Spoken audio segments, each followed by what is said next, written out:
नमस्कार मित्रांनो, सध्याच्या घडीचा सगळ्यात महत्त्वाचा विषय म्हणजे जनगणना 2026-27. तर मित्रांनो, आज 1 मे 2026 महाराष्ट्र दिन होता आणि आपण तो सर्वांनी साजरा केलेला असेल. आणि आजपासून मित्रांनो जनगणना 2026-27 अंतर्गत स्वजनगणना जी होती ती सुरू होणार होती. तर मित्रांनो, स्वजनगणना आपण आपल्या मोबाईलवरून किंवा कॉम्प्युटरवरून अगदी सहजपणे कशी करायची आहे याची संपूर्ण सविस्तर माहिती डेमो सहित आता आपण बघणार आहोत. तर मित्रांनो, अत्यंत महत्त्वाची ही अपडेट असणार आहे, महत्त्वाची माहिती असणार आहे.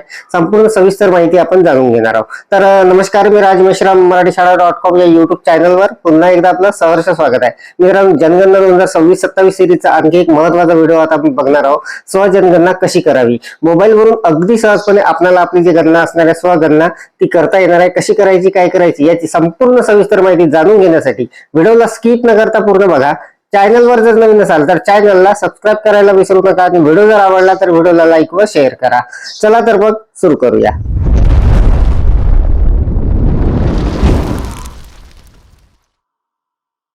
तर मित्रांनो, व्हिडिओच्या डिस्क्रिप्शन मध्ये एक लिंक दिलेली आहे. त्या लिंकवर क्लिक केल्याबरोबर आपण या पोर्टलवर येणार आहे. अशा पद्धतीचं हे पोर्टल असणार आहे. सेन्सेस ऑफ इंडिया 2027 अशा पद्धतीचं वर लिहिलेलं असणार आहे, म्हणजे जनगणना, भारताची जनगणना 2027. तर मित्रांनो, आजपासून म्हणजे 1 मे 2026 पासून इथे आपल्याला स्वगणना करण्यासाठी सुविधा उपलब्ध झालेली आहे. या पोर्टलवर आपण आपल्या मोबाईलवरून लॉग इन केल्यानंतर अशा पद्धतीचा इंटरफेस दिसणार आहे. अशा पद्धतीचं हे दिसणार आहे. तर बघा, इथे काही टॅब आपल्याला दिसणार आहे, जसं स्वगणना की अवधी, स्वगणना प्रश्न, ट्युटोरियल व्हिडिओ असणार आहे, युजर गाईड असणार आहे आणि वर मित्रांनो दिनांक असणार आहे 1 मे 2026. तर मित्रांनो, या पोर्टलवरून आपल्याला अगदी सहजपणे आपली जे स्वगणना असणार आहे ती करता येणार आहे. तर मित्रांनो, आपल्याला आपण भारताचे एक जबाबदार नागरिक म्हणून आपण आपली स्वगणना करून घेऊ शकता. तर कशा पद्धतीने करायची आहे पूर्ण लाईव्ह डेमो आता आपण पाहणार आहोत. मोबाईलवरून अगदी सहजपणे आपल्याला ती करता येणार आहे. तर सगळ्यात अगोदर मित्रांनो, आपल्या समोर हा जो इंटरफेस उघडलेला आहे, इथे आपल्याला आपलं राज्य निवडून घ्यायचं आहे. तर मित्रांनो, भारताची जनगणना असणार आहे. संपूर्ण देशातील जे काही राज्य असणार आहे त्या राज्याची यादी इथे असणार आहे. तर इथून आपल्याला आपलं राज्य निवडून घ्यायचं आहे. जसं मी आता महाराष्ट्र निवडून घेतो आणि खाली मित्रांनो आपल्याला हा जो एक कॅप्चा दिसणार आहे अशा पद्धतीचा, हा कॅप्चा आपल्याला मित्रांनो इथे टाकून घ्यायचा आहे. तर हा जो कॅप्चा आहे इथे टाकायचा आहे आणि खाली एक बटन असणार आहे व्हेरीफाय अँड प्रोसीड, यावर आपल्याला क्लिक करायचं आहे. तर बघा, मी तो कॅप्चा अगोदर टाकून घेतो. तर मित्रांनो, आपल्याला जर हा कॅप्चा समजला नाही तर आपल्याला इथे एक रिफ्रेशचं बटन असणार आहे, यावर आपल्याला क्लिक करून तो कॅप्चा जो असणार आहे तो बदलवता येणार आहे. तर बघा, मी त्यावर क्लिक करतो आणि हा जो कॅप्चा आहे तो बदलवून, मित्रांनो बघा, इथे कॅप्चा जो आहे तो बदललेला आहे. आता इथून आपल्याला तो जो कॅप्चा असणार आहे तो टाकून घ्यायचा आहे. तर अगदी काळजीपूर्वक आपल्याला मित्रांनो ही जी माहिती आहे भरायची आहे.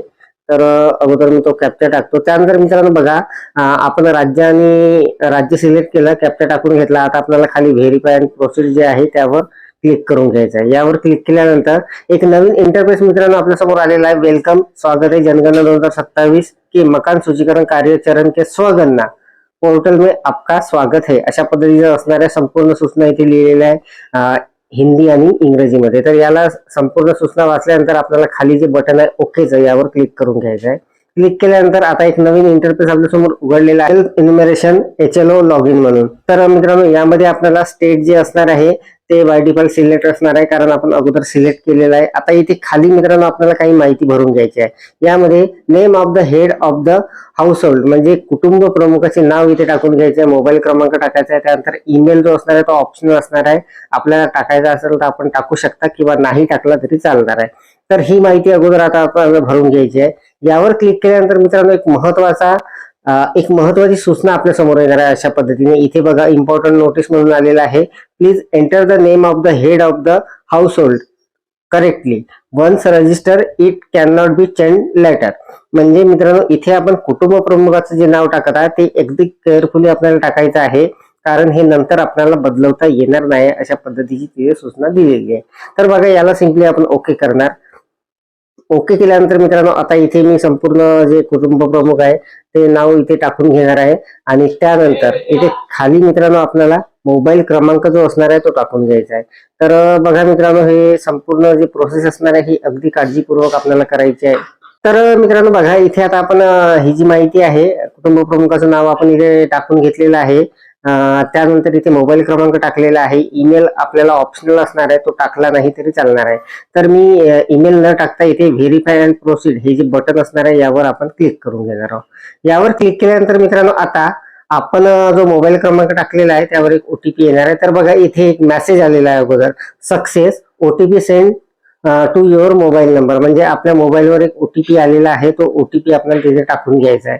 तर हे प्रोसेस जे आहे ते सक्सेस झालेली आहे. तर इथे ओकेचं जे बटन असणार आहे यावर आपण क्लिक करून घेणार आहोत.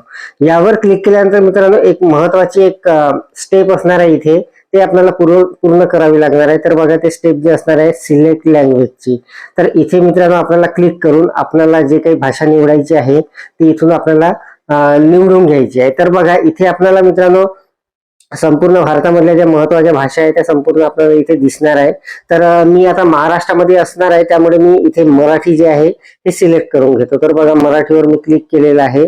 आता आपल्याला जो ओटीपी आलेला आहे मित्रांनो तो इथे टाकून घ्यायचा आहे. मित्रांनो बघा इथे हे महत्वाची जी स्टेप आहे ती पूर्ण आपण केलेली आहे. इथे आपल्याला भाषा जी आहे ती सिलेक्ट करायची होती आणि त्यानंतर ओटीपी जो आपल्या मोबाईल क्रमांकावर आलेला आहे तो आपल्याला टाकून घ्यायचा होता. तर हे टाकून घेतल्यानंतर मित्रांनो बघा इथे व्हेरीफाय ओटीपी म्हणून आहे, यावर आपण क्लिक करून घेणार आहोत. यावर क्लिक केल्यानंतर आता हे समोरच्या स्टेप मध्ये जाणार आहे अशा पद्धतीने. तर मित्रांनो बघा आता आपल्या समोर अशा पद्धतीचा इंटरफेस इथे उघडलेला आहे. इथे मित्रांनो आपल्याला जे आपलं लोकेशन असणार आहे ते तिथे सिलेक्ट करून घ्यायचं आहे. त्यासाठी मित्रांनो बघा इथे आपल्याला वर जे माहिती आहे इथे आपल्याला हे जे आपलं स्थान असणार आहे हे सिलेक्ट करून घ्यायचं आहे. तर इथे आपल्याला राज्य सिलेक्ट असणार आहे, इथे आपल्याला जिल्हा सिलेक्ट करून घ्यायचा आहे आणि त्यानंतर आपला पिनकोड तिथे टाकून घ्यायचा आहे. आणि खाली मित्रांनो इथे आपल्याला आपलं जे लँडमार्क असणार आहे, जे काही आपलं घर वगैरे असणार आहे तिथे जी महत्वाची जागा असणार आहे किंवा महत्वाचं ठिकाण असणार आहे त्याचा पत्ता आपल्याला इथे टाकून घ्यायचा आहे. आणि त्यानंतर हे लोकेशन जे आहे ते तिथे सेट होणार आहे. तर बघा माझं ते लोकेशन मी सेट करून घेतलेलं आहे. खाली आपण आल्यानंतर इथे स्थानाची पुष्टी करा म्हणून असणार आहे, यावर आपल्याला क्लिक करायचं आहे. यावर क्लिक केल्यानंतर मित्रांनो बघा त्याच्या खाली मित्रांनो आपल्याला जतन करा आणि पुढे जा असं एक ऑप्शन मिळणार आहे तिथे, त्यावर आपल्याला क्लिक करायचं आहे. तर हे स्टेप खूप महत्वाचे असणार आहे मित्रांनो. आपलं जे लोकेशन असणार आहे ते आपल्याला तिथे सेट करायचं आहे. तर जतन करा आणि पुढे जा यावर मी क्लिक करतो. इथे एक कन्फर्मेशन आलेलं आहे मित्रांनो बघा, तुमचे निवासस्थान तिथे ॲटिट्यूड लॉंगिट्यूड येणार आहे आपल्या घराचा. तर याला आपल्याला होईवर क्लिक करून घ्यायचं आहे. इथे क्लिक केल्यानंतर मित्रांनो बघा आता आपल्या समोर जे आता प्रश्न असणार आहे ते ऑप्शन इथे ओपन झालेला आहे, गणना घराचा तपशील म्हणून. तर हे संपूर्ण जे प्रश्न असणार आहे मित्रांनो जवळपास 33 ते 34 प्रश्न असणार आहे. जर आपला नंबर जनगणनेसाठी असेल तर आपल्याला हे माहित आहे, ट्रेनिंग मध्ये आपल्याला सांगितलेलं आहे. तर हे संपूर्ण जे प्रश्न असणार आहे मित्रांनो बहुतेक प्रश्न इथे ऑप्शनल असणार आहे, तिथे काही पर्याय असणार आहे ते सिलेक्ट करून घ्यायचे आहे. तर हे आपल्याला वाचल्याबरोबर अगदी सहजपणे समजणार आहे आणि ते आपल्याला सिलेक्ट करून घ्यायचे आहे. तर बघा मी हे संपूर्ण सिलेक्ट करतो. एका पेजवर मित्रांनो जवळपास 4 ते 5 प्रश्न असणार आहे आणि आपल्याला तिथे कन्फर्मेशन येणार आहे, त्याला आपल्याला होय करत चालायचं आहे. तर बघा पुढच्या पानावर मी आलेला इच्छित प्रश्न सुद्धा मी इथे सिलेक्ट करून घेतलेले आहे, त्याचे उत्तर त्याला जतन करा आणि पुढे जा यावर क्लिक करतो, पुन्हा होईवर क्लिक करतो, कन्फर्मेशन आलेलं आहे. परत आपण आता सुविधा या टॅबवर आलेलो आहोत. इथे मित्रांनो काही प्रश्न असणार आहे, याला सुद्धा मी टिक करून घेतलेला आहे, जतन करा पुढे जा यावर मी क्लिक करतो, इथे कन्फर्मेशन आले याला होय करतो. त्यानंतर मित्रांनो बघा पुढच्या पानावर आपण आलेलो आहोत. पुढचं जे पान असणार आहे ते असणार आहे मालमत्तेचं. मालमत्ते संदर्भात काही प्रश्न असणार आहे, त्याला सुद्धा मी संपूर्ण टिक करून घेतलेले आहे. जे काही प्रश्न आहे त्याची उत्तरं आणि जतन करा पुढे जा यावर मी क्लिक करतो. यावर क्लिक केल्यानंतर बघा मित्रांनो तुम्हाला नक्की पुढे जायचं आहे काय, याला होय करायचं आहे आपल्याला. आणि आता आपण पूर्ण जे आहे मित्रांनो ते प्रश्न पूर्ण इथे झालेले आहे. जवळपास 5 ते 6 टॅब मध्ये वेगवेगळे प्रश्न होते. तर पहिल्या ह्याच्यामध्ये मित्रांनो स्थान आणि माहितीची माहिती आपण भरलेली आहे. त्यानंतर जनगणना घर तपशिलाची माहिती भरलेली आहे. त्यानंतर कुटुंब प्रमुखाची माहिती, कुटुंबास उपलब्ध असलेल्या सोयी सुविधा, कुटुंबाने धारण केलेली मालमत्ता, असे संपूर्ण हे जे प्रश्न होते हे संपूर्ण माहिती आपण भरलेली आहे मित्रांनो. आता आपल्याला मित्रांनो शेवटची जी स्टेप असणार आहे हे पूर्वावलोकन असणार आहे मित्रांनो आपलं. याला संपूर्ण आपल्याला एकदा परत वाचून घ्यायचं आहे. जर इथे मित्रांनो काही जर बदल करायचा असेल तर आपल्याला बघा इकडे एक स्टेप असणार आहे, संपादित करण्यासाठी मागे जा. म्हणजे जर काही अपडेट करायची असेल, माहिती बदलवायची असेल तर मागे जायचं आहे आपल्याला. मसुदा जतन करून ठेवा.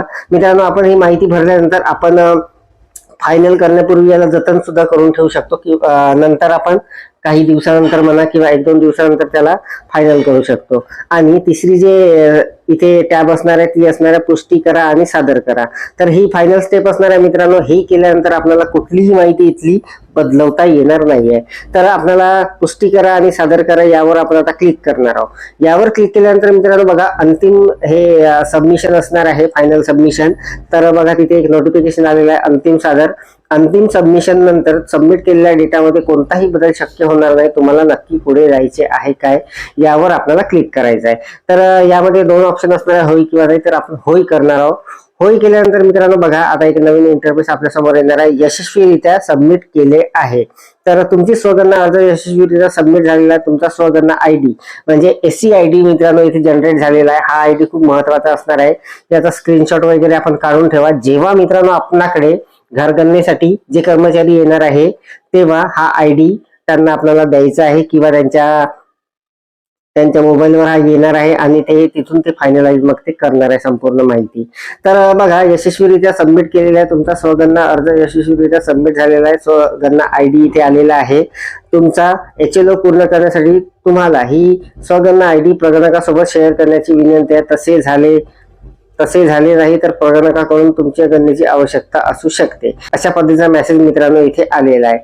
तर अशा पद्धतीने मित्रांनो आपल्याला जनगणना 2026-27 अंतर्गत स्वगणना कशा पद्धतीने आपल्याला आपल्या मोबाईलवरून करता येणार आहे आणि कशी करायची याची संपूर्ण माहिती आपण या व्हिडिओच्या माध्यमातून जाणून घेतलेली आहे. संपूर्ण लाईव्ह डेमो मित्रांनो मी आपल्याला दाखवलेला आहे आणि अशा पद्धतीने आपल्याला एक जबाबदार नागरिक म्हणून आपली स्वगणना आपण करून घेऊ शकता. तर अपेक्षा आहे आपल्याला ही माहिती समजलेली असेल, व्हिडिओ आवडलेला असेल. व्हिडिओ जर आवडलेला असेल तर व्हिडिओला लाईक करा, शेअर करा. मित्रांनो अशाच पद्धतीचे नवनवीन व्हिडिओ जाणून घेण्यासाठी माझ्या मराठीशाळा.com या YouTube चॅनलवर जर नवीन असाल तर चॅनलला सबस्क्राईब करायला विसरू नका. पुन्हा भेटू एका नवीन माहितीसह अपडेटसह. तोपर्यंत धन्यवाद.